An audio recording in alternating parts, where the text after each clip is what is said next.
Olá pessoal, bem-vindos a mais uma aula sobre teorias e ligações em complexos. Nessa aula número 9 nós vamos falar da teoria do orbital molecular aplicada em complexos octaédricos.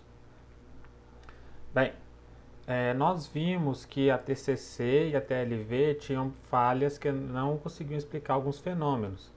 A TLV era uma teoria bem mais simples, que apenas racionalizava as observações experimentais, principalmente de propriedades magnéticas, enquanto que a TCC ela conseguiu explicar bastante a maioria das propriedades dos complexos, entretanto a série espectroquímica era uma falha. Os dois grandes princípios das duas teorias são dois extremos muito grandes. A TLV utiliza as ligações como sendo puramente covalentes, enquanto que a TCC considera as ligações puramente iônicas. E nós sabemos que não existe uma ligação que é 100% iônica ou 100% covalente quando se trata de compostos que têm carga. Sendo assim, nós temos que considerar uma situação intermediária entre os dois extremos. E uma teoria que consegue explicar bem essa situação intermediária é a teoria do orbital molecular. Nós podemos explicar tanto para compostos puramente covalentes, com ligações 100% covalentes, ou compostos com teor de ionicidade muito elevada, como aqui é o caso da molécula de hidrogênio, que é um covalente, o máximo da covalência, quando são átomos iguais, que não tem diferença de eletronegatividade. O ácido fluorídrico seria uma situação intermediária de uma ligação covalente polar, enquanto nós temos o fluoreto de lítio, que seria uma ligação com característica iônica, a diferença de eletronegatividade entre os dois elementos é muito alta. Então, para fazer os diagramas de energia, nós precisaremos de recordar os orbitais. Serão os orbitais de valência que serão utilizados. Os orbitais mais internos serão orbitais não ligantes, porque a diferença de energia e simetria, além do raio e do tamanho deles não ser compatível com os ligantes, que vão vir a uma distância intermediária de 1,9 até 2,2 angstroms de distância. E dessa forma, então, nós temos, igual nós vimos na TCC, os orbitais D. O DXY, DXZ e DYZ, eles são de simetria T2G no grupo octaédrico. Nós podemos fazer isso basicamente olhando para a tabela do grupo de ponta, olhando as funções quadráticas. O DZ2 e o DX2 menos Y2 têm simetria do tipo EG. O orbital S, ele é sempre da simetria mais alta do grupo. Dessa forma, então, ele é da simetria A1G. E os orbitais Px, Py e Pz, nós podemos tirar essa informação olhando também para a tabela de caracteres, olhando agora as funções lineares. Então está aqui x, y, z, e aqui está a simetria T1U. E os três são degenerados, aqui dá possível perceber que eles estão entre parênteses. Para os ligantes, nós vamos fazer a seguinte aproximação. Vamos ter que utilizar Salx, já que são 6 átomos em volta do átomo central. E vamos primeiro considerar que seriam os orbitais S, porque são de mais alta simetria. Então a primeira situação é que os 6 ligantes do octaedro estão todos com o mesmo sinal da função de onda, estão todos em fase. Uma segunda opção seria dos 6 ligantes, os que estão aqui no plano XY estão em fase e os que estão no eixo Z, eles estão em fase, mas fora de fase desses outros 4. Outra opção seria essa daqui, em que nós temos apenas os ligantes do plano XY importando, sendo que eles estão sempre em trans o seu equivalente do mesmo sinal da função de onda. E nós temos também 3 situações em que agora o que está trans ao que a gente está analisando, ele está com o sinal da função de onda trocado. Nesse caso aqui, independentemente de quem esteja aqui em cima ou aqui embaixo, o número de planos nodais vai ser o mesmo e para os orbitais que vão interagir com ele também não vai importar. A mesma coisa vai acontecer aqui em cima. Para a gente poder fazer a análise, eu não vou trazer aqui, mas vocês podem fazer. Se formos analisar essa situação do Salk aqui, ele tem simetria A1G. Essas duas compõem a simetria do tipo EG, enquanto essas três aqui compõem simetria do tipo T1U. A gente pode imaginar que essas seriam essas as simetrias, porque elas, nesse caso, correspondem aos orbitais que são ligantes, né, no caso da geometria octaédrica. Aqui nós temos os 6 em fase, então ele deve se ligar ao orbital S. Esse aqui parece muito com o orbital dx2-y2, esse aqui com o dz2, né? O dz2 tem os dois lobos ao longo do eixo z da mesma, o sinal da função de onda, e tem um toroide no plano xy que tem o sinal da função de onda trocado. E esse aqui parece com os orbitais p. Então, a gente pode fazer essa aproximação. E perceba o seguinte, todas essas situações possíveis para o Salk, dos ligantes, já que são 6, temos que ter 6 combinações, chegamos às 6 combinações aí e não tem nada de simetria T2G. Então, os orbitais de simetria T2G aqui eles serão não ligantes. Na TCC, o que nós supomos? Supomos os orbitais de simetria EG e aumentar de energia, enquanto os de simetria T2G iriam diminuir de energia para poder manter a conservação da energia total.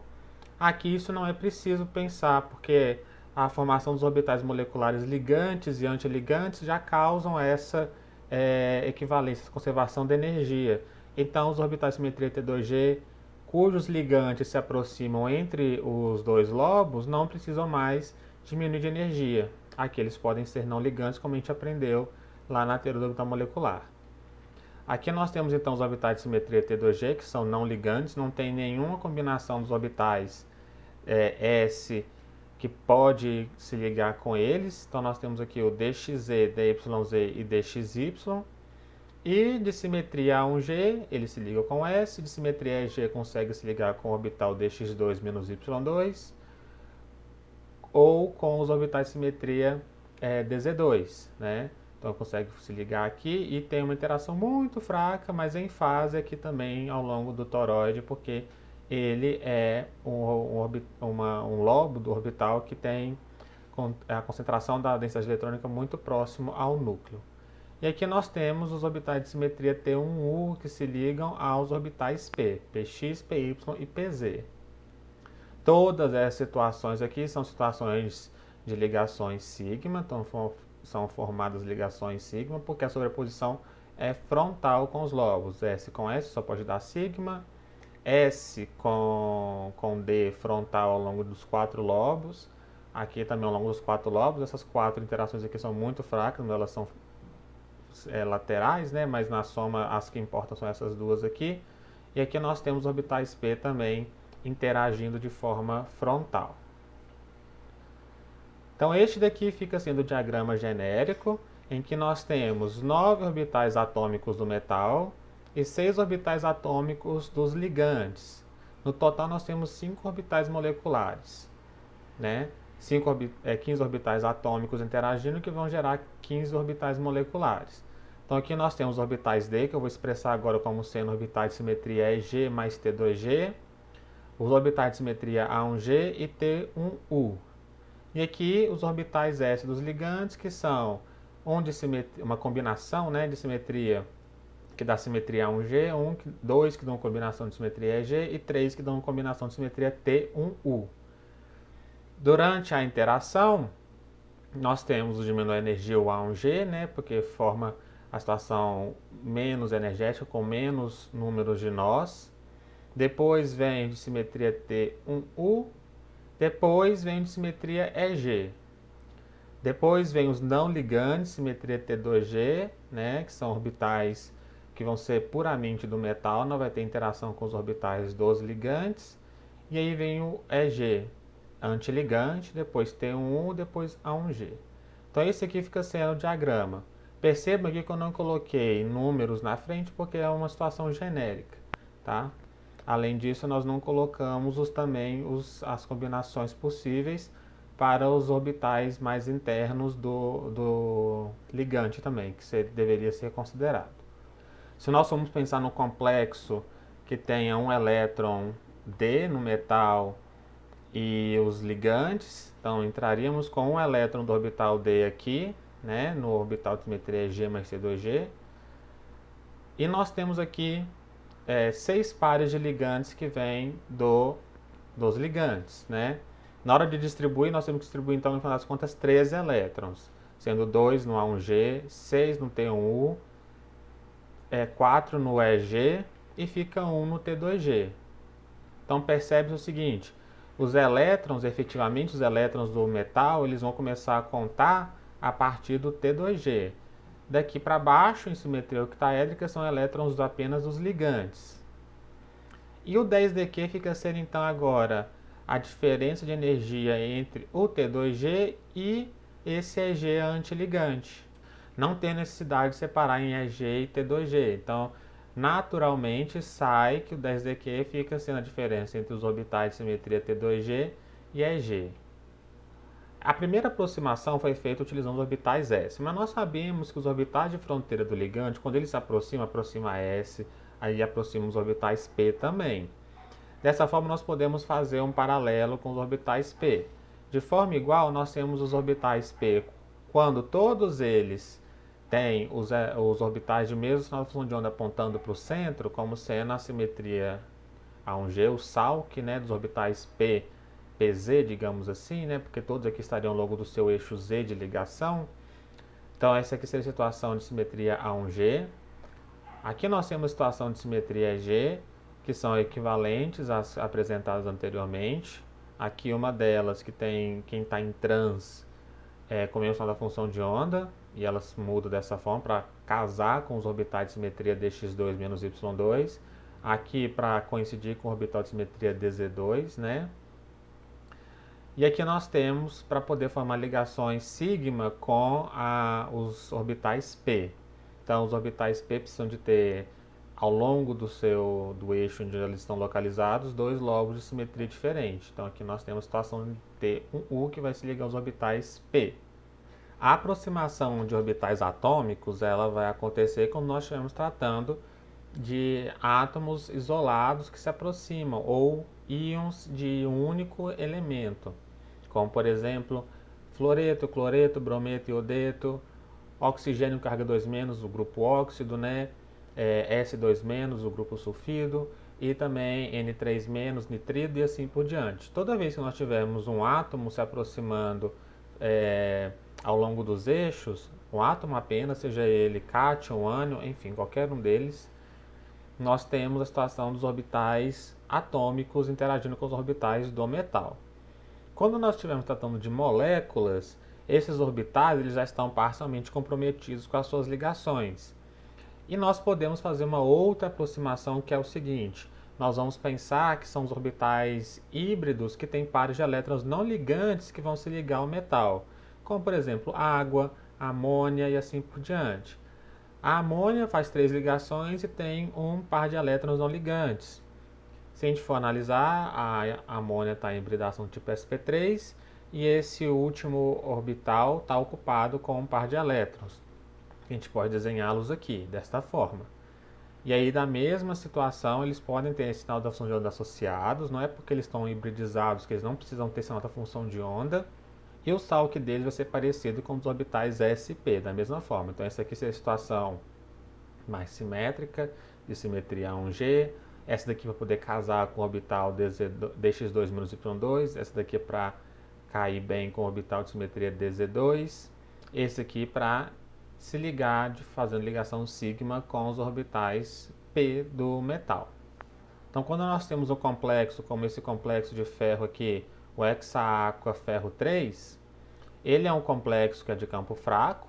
Então, aqui nós temos como é esse complexo e como estamos trabalhando com moléculas de água, que são átomos de oxigênio, de hibridação sp3. Então, aqui estão os seus átomos ligantes aqui se ligando através desses orbitais híbridos. Um adendo: se nós formos considerar que os átomos de hidrogênio vão incluir na hora de fazer a simetria do complexo, ele não vai cair no grupo H. Por quê? Porque os oxigênios ali eles são hibridações sp3 e os hidrogênios têm um ângulo de 109 graus. Então eles caem numa conformação tal de que essa simetria octaédrica não representa o complexo.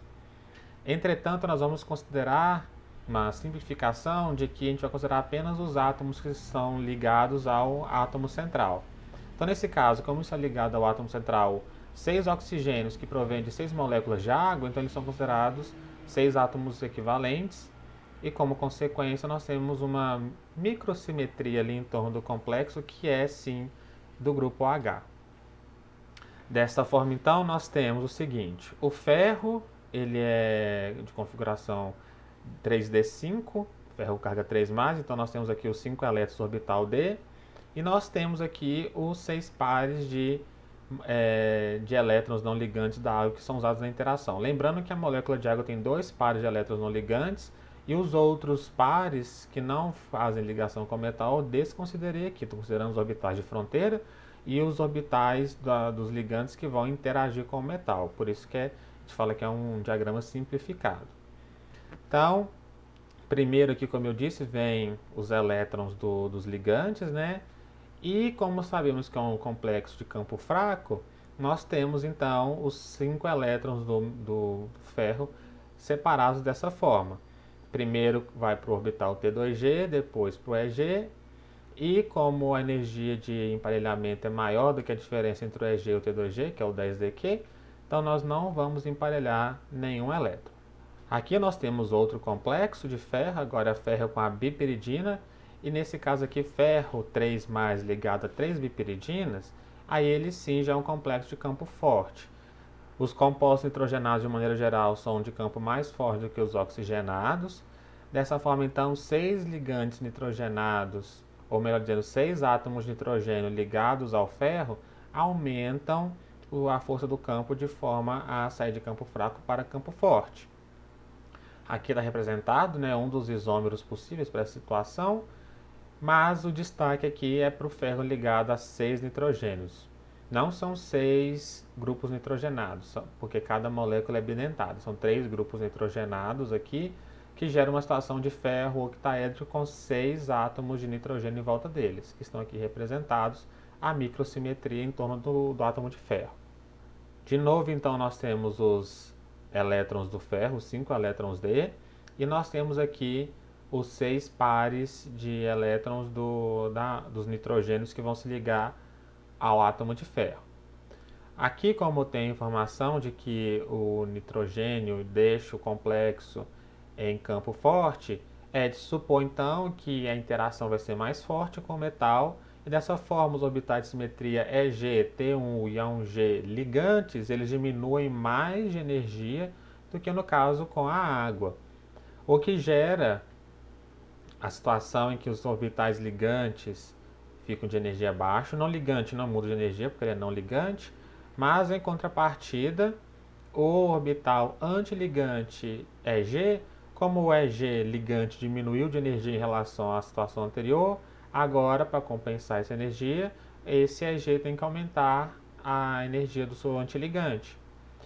Aqui nós temos uma situação em que o 10dQ é maior do que a energia de emparelhamento. Visualmente eu consegui colocar aqui para vocês as diferenças, né? Então aqui nós temos um 10dQ maior que a energia de emparelhamento. Então aqui nós temos uma situação de que os 17 elétrons da situação, né, 12 dos ligantes e 5 do metal, vão ser, quando ao chegar aqui nos orbitais de simetria T2G, eles vão ser preferencialmente emparelhados antes de começar a popular os orbitais de simetria EG antiligante. De modo semelhante, agora eu trouxe uma situação em que o complexo de cobalto com o flúor, né, o hexafluorido cobaltato 3, é um complexo de campo fraco também, só que agora nós temos uma situação em que o complexo utiliza-se como ligante ânions do elemento, não tem aqui nenhuma ligação. Então o que vai aproximar do metal serão os orbitais atômicos do íon fluoreto, né? E eu escolhi os orbitais P porque a diferença entre o 2P e o 2S é muito grande, então provavelmente os que vão interagir vão ser os orbitais 2P. Então aqui nós temos os 6 pares de elétrons não ligantes que estão nesses orbitais P. E aqui nós temos os 6 elétrons do cobalto. O cobalto com carga 3+, tem configuração eletrônica terminada em 3d6. Como é um complexo de campo fraco, a energia para a formação do EG não é tão grande assim. E a diferença de energia entre o EG e o T2G também não fica tão grande. Dessa forma, então, nós temos aqui os elétrons do ligante e aqui pode vir os elétrons do metal. Só que a diferença de energia, que é o 10dQ aqui, também é pequena, então dá para se popular, é favorável que se popule o EG antes de se emparelhar aqui no orbital de simetria T2G.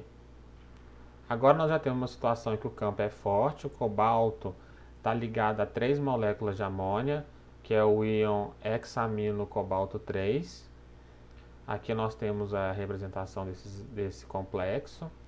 Tem aqui então, de novo, 6 pares de elétrons do ligante, dos 6 ligantes, né?